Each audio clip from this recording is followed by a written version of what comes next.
Hey guys, good morning. आप लोग कैसे? आई होप आप लोग बहुत अच्छे होंगे, स्वस्थ होंगे, मस्त होंगे। तो अभी बज रहे हैं मॉर्निंग के 4:30 यानी 4:30, और मैं उठ चुकी हूँ। और मैंने सबसे पहला आज का काम किया अपना, मैं झाड़ू लगाई। ब्रश करने के बाद मैंने झाड़ू लगाया। उसके बाद फिर आज मैं जल्दी नहा धो ली और किचन में चली गई, क्योंकि आज हस्बैंड को मतलब ऑफिस जाना था। बच्चों का एग्ज़ाम भी आज से था, तो मैंने सोचा कि जल्दी जल्दी मैं बच्चों को बाबू को उठा भी देती हूँ, बड़े वाले बेटे को, और इनको जल्दी जल्दी अपना ब्रेकफास्ट बना लेती हूँ। अपना पढ़ लेगा, रिवीजन भी कर लेगा, और फिर बच्चे चले गए स्कूल। और फिर मैंने सोचा कि नेक्स्ट डे का मतलब जो उसका एग्ज़ाम है, तो उसके नेक्स्ट डे उसका एग्ज़ाम था मोरल का और जीके का। तो मैंने उसके लिए सबसे पहले क्वेश्चन आंसर उसका रेडी किया कि आएगा तो बस उसको रिवीजन करके लिखना रहेगा। तो मैं पहले ही उसकी सारी तैयारी कर दी हूँ क्वेश्चन आंसर का, कि मुझे बाद में फिर दिक्कत ना हो, क्योंकि बाबू दोनों बेटों के आने के बाद थोड़ी सी प्रॉब्लम हो जाती है।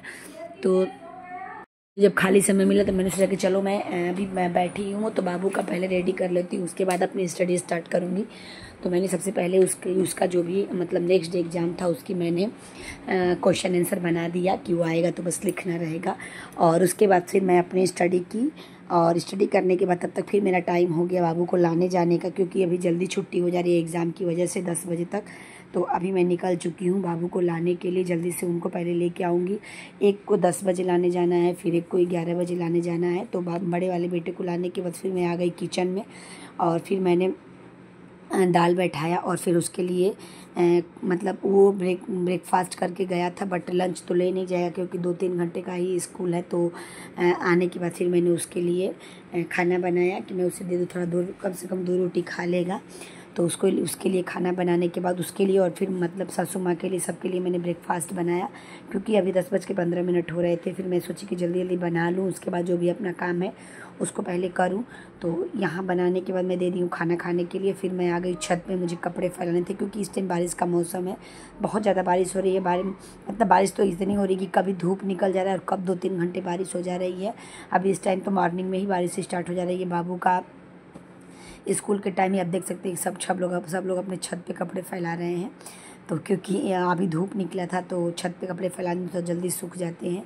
और इतना सारा काम करने के बाद फिर मैं आ गई अपनी पढ़ाई करने के लिए। और ये मेरा सेकेंड शिफ्ट है, यानी मैंने सुबह में पढ़ाई करी थी, और फिर मैं दोपहर में अभी बज रहे हैं 11:20, क्योंकि मैं बाबू को लेके आ चुकी हूँ। और फिर मैंने उसको भी खाना पीना खिला दिया, बच्चे अपना खेलने लगे, और फिर मैं बैठ गई अपनी स्टडी करने के लिए, क्योंकि मैंने बोला कि थोड़ी देर खेल लो, उसके बाद फिर मैं तुम लोगों को पढ़ाने के लिए बैठाऊँगी। तो यहाँ पे मैं कर रही थी संधि में मेरे कुछ पार्ट, यानी विसर्ग संधि के छूटे हुए थे, तो मैं उसको कंप्लीट कर रही थी। तो बस इस प्रकार से छूटे क्या थे, मतलब रिवीजन में छूटे हुए थे। और उसके बाद फिर मैंने देखिए, बोलते हैं ना कि ऐसी संधि यानी संस्कृत ऐसा, व्याकरण ऐसा चीज़ है कि आप जितना उसे लिख के समझेंगे उतना आपको समझ में आएगा। चाहे आपको कितने ही रफ कॉपी खर्च करने पड़े, आप बार बार उस चीज़ को अगर लगाते हैं तो आपके रिवीजन में और अच्छे से अभ्यास हो पाता है। क्योंकि जैसे मैथ होता है वैसे संस्कृत होता है, जैसे मैथ में नंबर कटते हैं वैसे संस्कृत में नंबर कटते हैं। तो इस तरह से, तो इसलिए आप किसी भी चीज़ को बार बार अगर लिखते हैं तो आपके अभ्यास में वो चीज़ें बन जाती हैं। तो मैं ज़्यादातर लिख के ही पढ़ने की कोशिश करती हूँ। और अब बता दूँ कि अभी एग्ज़ाम के डेट्स भी आ रहे हैं, और अभी एलटी का भी एग्ज़ाम का डेट, कुछ डेट मतलब आ चुके हैं। एलटी का डेट आया, और एस्टेट का भी फॉर्म 19 तारीख से फिल हो रहा है। तो जिसको फॉर्म फिल करना होगा ज़रूर कर दीजिएगा। और फिर उसके बाद केवीएस भी जल्दी आने वाली है, और यूपीटीजीटी का भी डेट आप लोगों को पता ही है कि दिसंबर में है। तो इधर बहुत सारी वैकेंसीज है। ईएमआरएस भी आ चुका है। तो ईएमआरएस में तो हम लोगों का सब्जेक्ट नहीं दिया है, यानी संस्कृत नहीं दिया, अदर सब्जेक्ट के आए हुए हैं, तो आप लोग ज़रूर देख लीजिएगा। तो इधर बहुत सारी वैकेंसीज़ है, बस हमें पढ़ना है और हमें एग्ज़ाम देना है। और एक चीज़ की यूपी टेट का जो फॉर्म का फ़ीस है वो भी, उसको भी बहुत ज़्यादा बढ़ा दिया है। एक फॉर्म का फ़ीस है 1700 रुपये, 2 फॉर्म अगर आप फिल करते हैं तो 3400 रुपये लगेंगे। तो समझ लीजिए कि एक तो बेरोज़गार और ऊपर से इतने सारे खर्चे में, यानी फॉर्म का फ़ीस इतना ज़्यादा ये लोग ले रहे हैं कि क्या ही बताया जाए। तो अब भाई जिसको भरना होगा वो भरेगा ही भरेगा। पहले 600 थी, लेकिन अब इसको कर दिया है 1700 रुपये, तो सोचने वाली बात है भाई। और बता दूं कि इसके बाद BEO यानी जो लोग बीएड किए हैं, ब्लॉक एजुकेशन ऑफिसर का भी फॉर्म आने वाला है। तो अब मेरा देखिए नेक्स्ट टारगेट मेरा यही है कि मैं GIC LT और अपना जो सब्जेक्टिव UP TGT है उस पर फोकस करूं।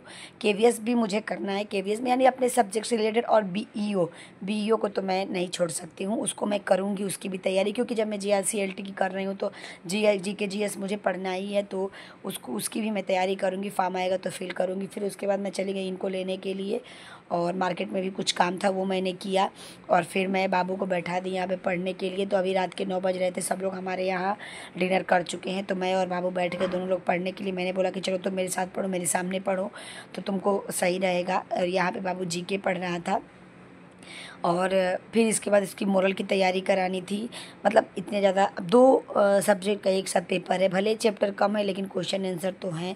तो 2 सब्जेक्ट का पेपर एक साथ यहाँ था, यानी एक ही दिन था, एक ही में पेपर होगा भी, एक ही पेपर है, 2 सब्जेक्ट हैं। तो उसके बाद फिर नेक्स्ट डे अब इसका एग्ज़ाम है, एक दिन गैप करके इसका एग्ज़ाम होता है। तो अभी मैंने इसको बोला कि चलो मेरे साथ पढ़ो, तो हम दोनों ने माँ बेटे में मिल के 11 बजे तक अपने स्टडी करी। क्योंकि फिर उसके बाद मैं बोली कि चलो सो जाओ, मॉर्निंग में फिर तुमको उठाऊंगी, देखो कितने बजे तुम उठोगे तो उठ जाना, नहीं तो फिर नेक्स्ट डे छुट्टी थी। तो मैंने बोला कि चलो ठीक है, देखते हैं, अगर अभी पढ़ ले तो तुमको याद हो जाएगा, तो फिर नेक्स्ट डे मैं तुमको नहीं उठाऊंगी, तुम आराम से उठना। और बच्चों को नींद लेनी भी ज़रूरी है, प्रॉपर नींद नहीं पूरा होगा तो बच्चों का दिमाग में कुछ नहीं घुसेगा।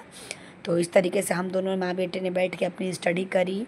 और क्योंकि जब उसको मैं सामने बैठा के पढ़ाती हूँ तो वो अच्छे से पढ़ता है। उसको अगर अभी बोल दूँगी तुम नीचे जाके पढ़ो या फिर दूसरी जगह पढ़ो, तो उसका दिमाग इधर से उधर डाइवर्ट होते रहता है। तो बस यही चीज़ें हैं।